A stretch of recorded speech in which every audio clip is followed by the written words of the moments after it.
Alright, good morning everybody. Boker Tov. And no, I didn't broker toe. I know that was lame. Boker Tov, for those who don't know, that is Hebrew for good morning.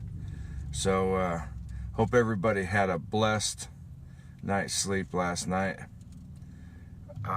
So day 7, Psalm chapter 7. But something I kind of want to share real quick is before I get into before I read the chapter, something I was, it's always good to be pondering and meditating on. Yeah, right. Every day, every moment, all the time. When we're like the Shema says, when you rise up, when you walk about the way, when you're going in and you're going out, when you're sitting on your couch, and when you lie down, to talk about His commandments, to meditate on them, all of these things. And so, as I was coming in this morning, I was just kind of thinking about Shabbat. I know I talk about the Sabbath a lot, and that'll never change. And but I was just kind of pondering on it I'm always looking forward to Shabbat all throughout the week.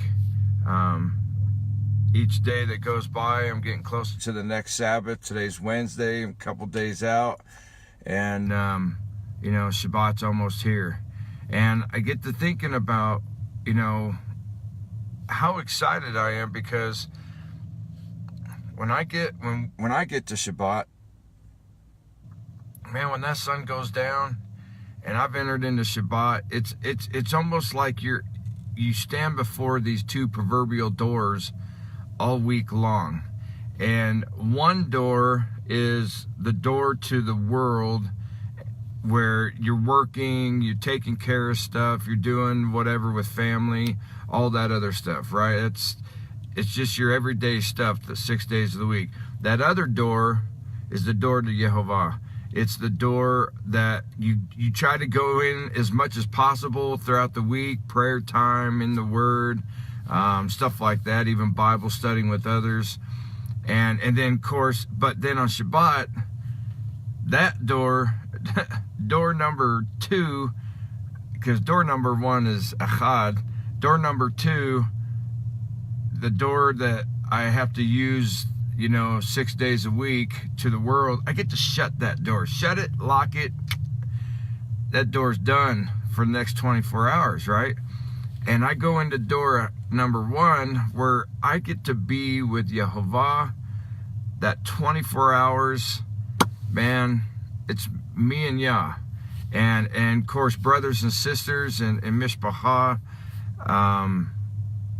of like-minded, same mind, same spirit, same word. And so I was just kind of pondering on that, of what that really means. And one of the things that hit me was, how does Yah feel about it when we look forward to going and being with Him on Shabbat?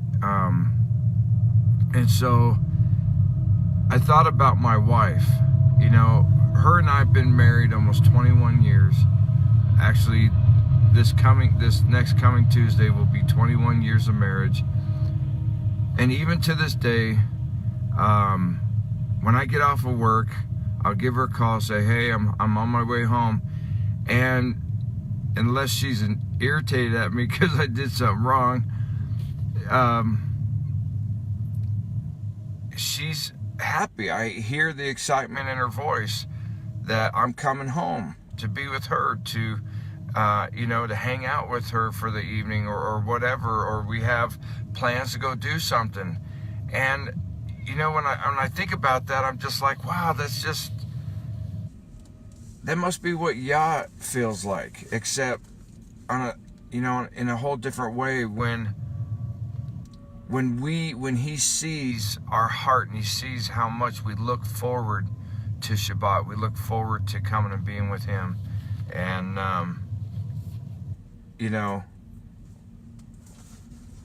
when we're excited, like my wife is, of me coming home, when we're excited to get to Shabbat to be with our bridegroom. So I just thought, I just wanted to share that. All right. Psalm chapter 7. Yehovah my Elohim, in you I put my trust. Save me from all those who persecute me, and deliver me, lest they tear me like a lion, rending me in pieces while there is none to deliver. O Yehovah my Elohim, if I have done this, if there is iniquity in my hands, if I have repaid evil to him who was at peace with me, or have plundered my enemy without cause, let the enemy pursue me and overtake me. Yes, let him trample my life to the earth and lay my honor in the dust. Wow. So David's saying, if I have done any innocent wrong, let it come back on me. I mean, that to have a humble heart like that, to where you seek justice to be done, even if that justice is to be done on you. I mean, really think about that for a second.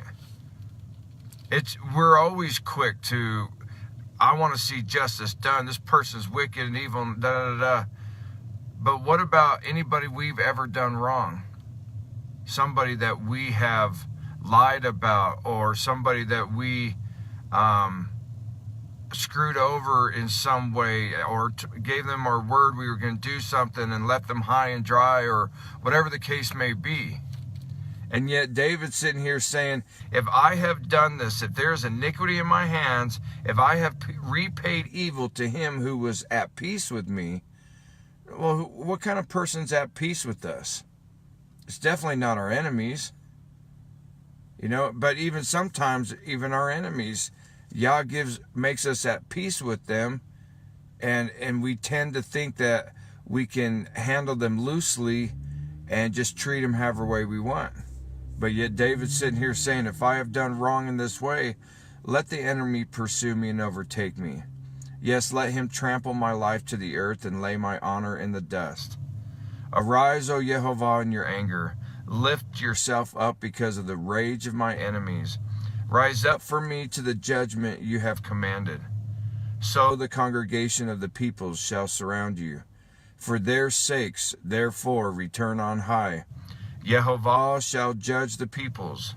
Judge me, O Yehovah, according to my righteousness, and according to my integrity within me.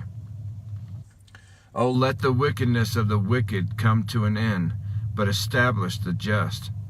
For the righteous El tests the hearts and minds.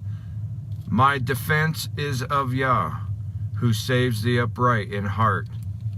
Yah is a just judge, and Yah is angry with the wicked every day. If he does not turn back, he will sharpen his sword. He bends his bow and makes it ready. He also prepares for himself instruments of death. He makes his arrows into fiery shafts. Man, that's some seriously wicked weapons that Yah has. Behold, the wicked brings forth iniquity. Yes, he conceives trouble and brings forth falsehood. He made a pit and dug it out, and has fallen into the ditch which he made. His trouble shall return upon his own head, and his violent dealing shall come down on his own crown. I will praise Yehovah according to his righteousness, and will sing praise to the name of Yehovah Most High. That chapter, they're always usually pretty self-explanatory. That chapter is pretty self-explanatory, but one thing I think that stands out on both there's two things that stands out on it. Actually, three. The first thing that David talks about is, Abba, if I've done wrong, if I've done anyone wrong who is at peace with me, then allow me to be judged, and judge me by the integrity of my heart. Who prays that way? Do you pray that way? Do we do we want to pray that way? Can we go to Yah with an earnest heart and actually ask him or tell him, judge me by the integrity of my heart? That could be pretty scary. A lot of times we get pretty self-absorbed and we think that we are righteous and holy or whatever, and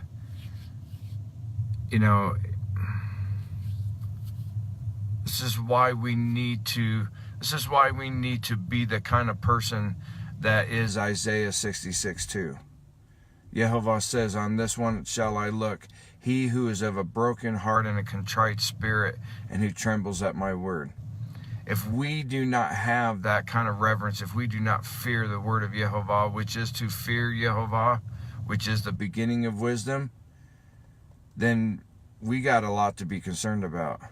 We have a lot to worry about, because that means that we have gotten complacent, we have gotten comfortable, and even, if I may say, bold in thinking that we're safe. We need to always be ready. To actually pray. So I challenge you today, say that prayer. Ask Yah to judge you by the integrity of your heart today. Are you brave enough? I'm going to do it. I hope you'll do it with me. And the other thing in there is, the other two things, the other thing is that we have the assurance, as David talks about. We have the assurance of those who walk justly before Yehovah, that he will fight for us. His bow is at the ready. Can you go to Ezekiel chapter 1 and read the vision that Ezekiel had of this massive platform type thing, where it's got these 6 angels holding it up, and he's sitting on his throne in the middle of that throne, and the description of what he looks like.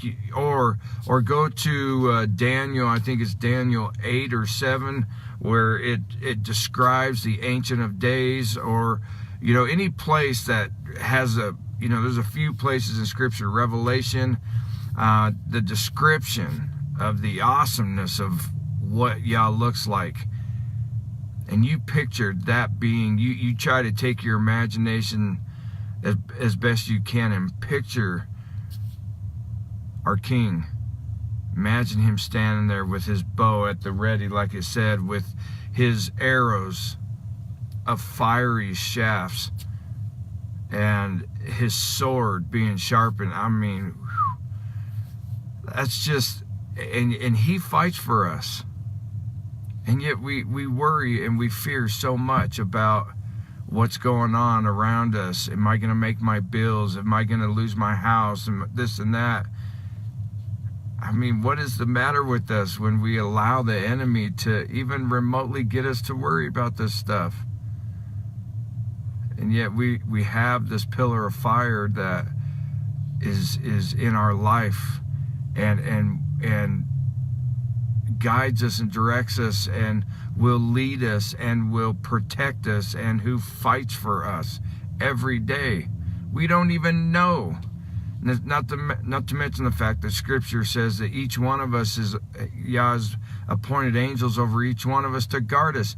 How much, if we could see, if Yah was to open up our eyes to be able to see into the spirit realm and see what the angels that Yah has appointed over us, just what they do in battle over us every day. I wonder just how much that would blow our mind to know how much heaven fights for us, especially for those who walk in obedience, who love Yehovah with all of their heart, mind, and strength, and who are surrendered to him. have given themselves to him and like, I'm yours. Whatever you say, I will do. I will obey. I will walk in your ways. So, man, think about that today. Study it. You get a chance to read that chapter again today by yourself. While you're at work, coffee break, whatever it is. Read chapter 7. Ponder on that. And if you're willing to, pray today and ask Yah to judge you by your integrity. So may you be blessed today, Mishpachah. May you have an awesome and blessed day. We're just a couple days out from Shabbat. And for those that are with us always, Friday night, Torah Talk time. I got a couple new exciting things that we are going to be adding to the ministry. We'll be sharing with Friday evening on Torah Talk time. So, but until then, as long as the world don't blow up or I don't croak, and Yah gives me permission to wake up for another day, I will see y'all tomorrow, and may y'all be blessed. May you be filled with His Ruach HaKodesh, and may you just be at peace in His presence. Shalom, shalom.